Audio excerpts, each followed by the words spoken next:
जोड़ना। People usually contract their words to speak fluently. लोग ज्यादातर अपने अल्फाजों को जोड़ देते हैं जल्दी जल्दी बात करने के लिए।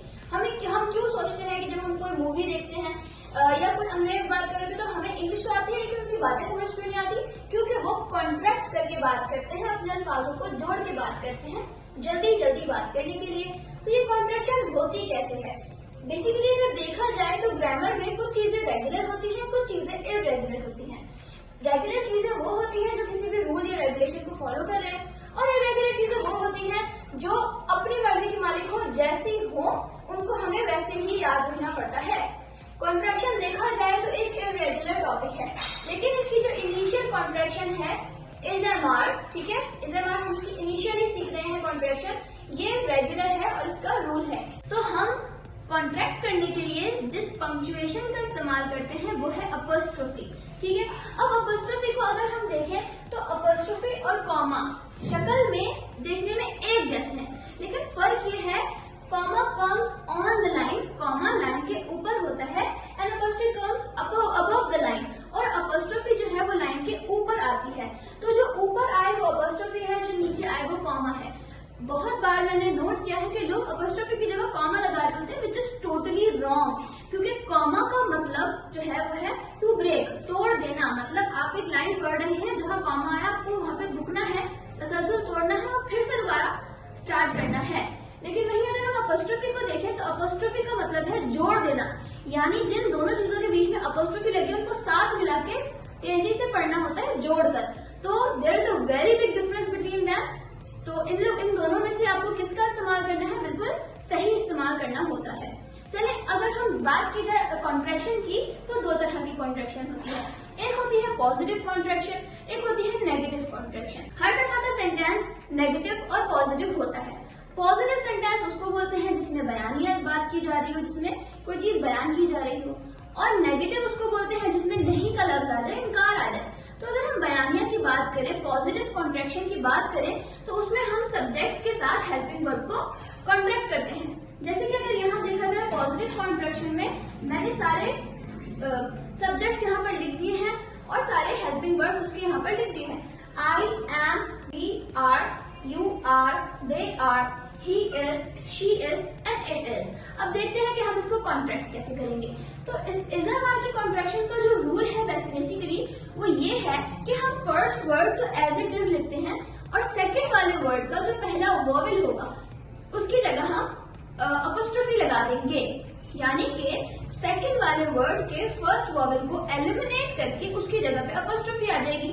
तो आई एम में आई मैंने first word as it is लिखा, फर्स्ट सेकंड वाले वर्ड का फर्स्ट वोवेल है ए की जगह मैंने लगाई अपॉस्ट्रोफी और एम, तो आई एम बन गया आई am. Same as we first word as it is, are में ए भी वोवेल है, ई भी वोवेल है, लेकिन हमने कहा था फर्स्ट वोवेल। फर्स्ट वोवेल क्या है? ए की जगह पे हम लगाएंगे अपॉस्ट्रोफी और R E, we are. Same as you are,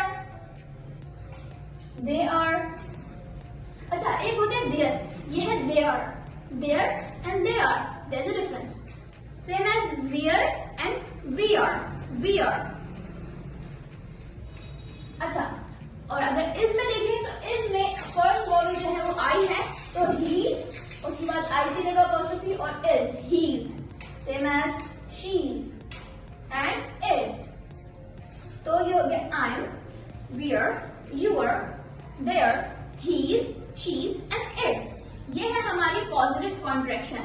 now let's go to the negative contraction. Negative में जैसे कि I have already told you कि word not makes a sentence negative, और नॉट का लफ्ज हमेशा हेल्पिंग वर्ब के बाद आता है।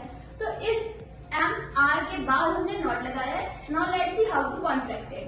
इसमें भी सेम रूल अप्लाई होगा, फर्स्ट वाला वर्ड एज इट इज लिखेंगे, सेकेंड वाले वर्ड का फर्स्ट वोवेल, नॉट में वोवेल है ओ, तो ओ को एलिमिनेट करके उसकी जगह पर हम अपॉस्ट्रोफी लगाएंगे।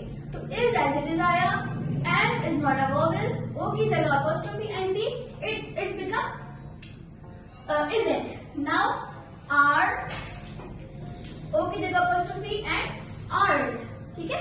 नाउ एम नॉट, वैसे तो देखा जाए तो एम नॉट की कॉन्ट्रैक्शन इज नॉट पॉसिबल, हम वैसे उसको कॉन्ट्रैक्ट नहीं कर सकते, लेकिन इसकी कॉन्ट्रैक्शन थोड़ी सी इरेगुलर है। एम वर्ड की कॉन्ट्रैक्शन होती है एंड। और क्योंकि I have already told you कि इर्रेगुलर है, so there is any rule और रेगुलेशन अबाउट इट। जैसा है वैसा याद रखना पड़ेगा। Now let's go to the example. अब इसकी एग्जांपल की तरफ जाते हैं। अगर तो मेरा सेंटेंस एक पॉजिटिव सेंटेंस है, जैसे कि मैंने लिख दिया शी इज अ टीचर, तो एक पॉजिटिव सेंटेंस में हम सिर्फ एक ही तरह की कॉन्ट्रैक्शन कर सकते हैं, which is subject plus helping verb. तो शी इज बन जाएगा शी इज अ टीचर। लेकिन अगर हम नेगेटिव कॉन्ट्रैक्शन को देखें, जैसे कि she is not a teacher, अब क्योंकि इसमें नॉट का लफ्ज है तो ये एक नेगेटिव सेंटेंस है। किसी भी नेगेटिव सेंटेंस में कॉन्ट्रैक्शन दो तरह से पॉसिबल है। हम चाहे तो सब्जेक्ट और हेल्पिंग वर्ब को कॉन्ट्रैक्ट करके पॉजिटिव कॉन्ट्रैक्शन कर लें, और चाहे तो इज और नॉट को कॉन्ट्रैक्ट करके नेगेटिव कॉन्ट्रैक्शन कर लें। तो अगर मैं कहूँ she is not a teacher, तो ये भी सही है। शी इजंट अ टीचर, तो ये भी सही है।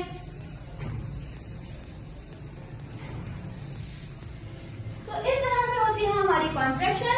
लेकिन ये जो रूल मैंने आपको बताया है, ये सिर्फ और सिर्फ इज, एम और आर में ही अप्लाई होता है। बाकी की जो हमारी कॉन्ट्रैक्शन है वो इररेगुलर है, ठीक है। तो वो जैसे हैं उनको वैसे ही हमें याद रखना पड़ता है।